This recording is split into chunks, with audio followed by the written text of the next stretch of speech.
Be ready. 15 seconds.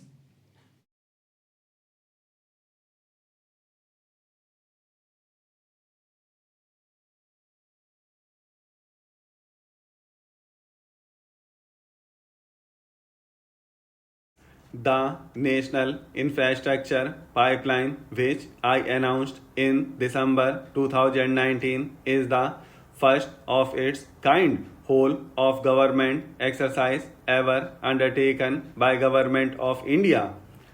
The NIP was launched with 6,800 projects. The project pipeline has now expanded to 7,400 projects.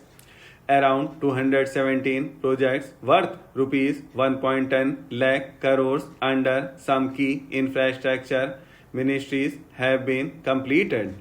The NIP is a specific target which this government is committed to achieving over the coming years.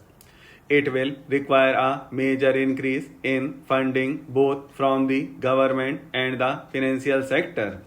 In this budget, I propose to take concrete steps to do this in three ways.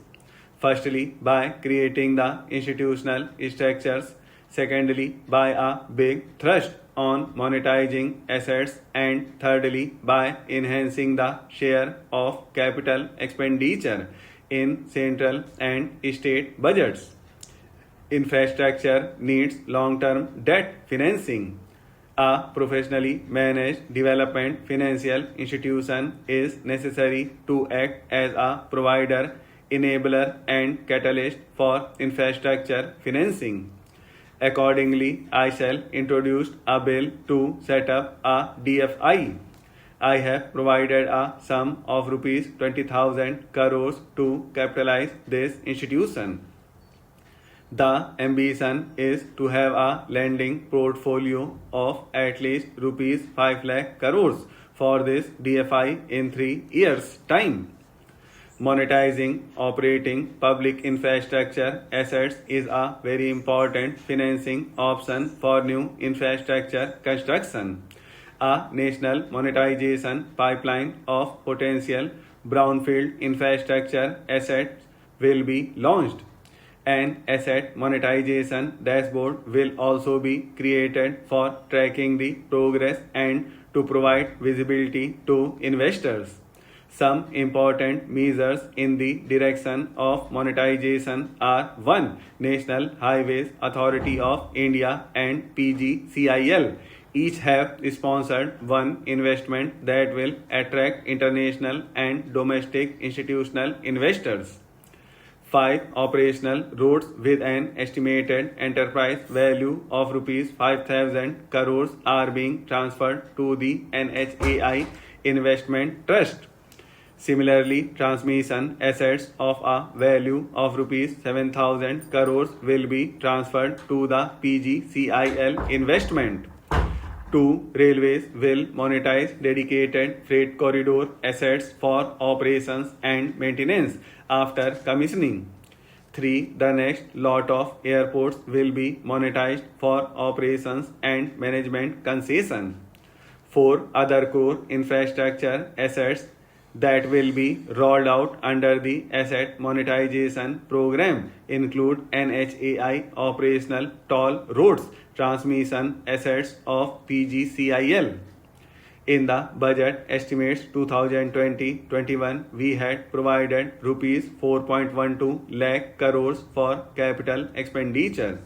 It was our effort that in spite of resource crunch, we should spend more on capital, and we are likely to end the year at around rupees 4.50 lakh crores, which I have provided in the revised estimate 2020-21.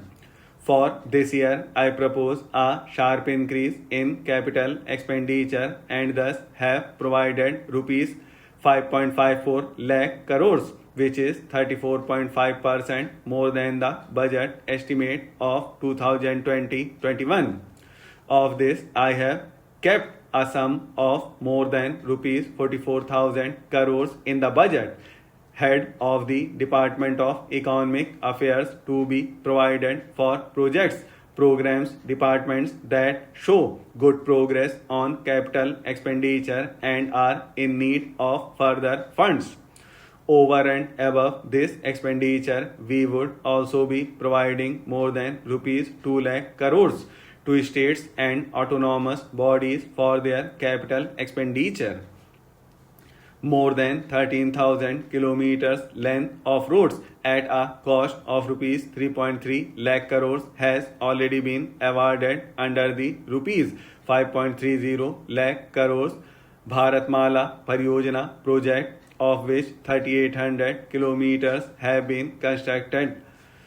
By March 2022, we would be awarding another 8,500 kilometers and complete an additional 11,000 kilometers of national highway corridors. To further augment road infrastructure, more economic corridors are also being planned. Some are 3,500 kilometers of national highways works in the state of Tamil Nadu at an investment of rupees 1 lakh crores. Construction will start next year. 1,100 kilometers of national highway works in the state of Kerala at an investment of rupees 65,000 crores, including 600 kilometer section of Mumbai Kanyakumari corridor in Kerala. 700 kilometer of highway works in the state of West Bengal at a cost of rupees 25,000 crores, including upgradation of existing road Kolkata Siliguri. 4 national highway works of around rupees 19,000 crores are currently in progress in the state of Assam. Further works of more than rupees 34,000 crores covering more than 1,300 kilometers of national highways will be undertaken in the state in the coming 3 years. Indian Railways have prepared a National Rail Plan for India 2030. The plan is to create a future-ready railway system by 2030. Bringing down the logistic cost for our industry is at the core of our strategy to enable Make in India.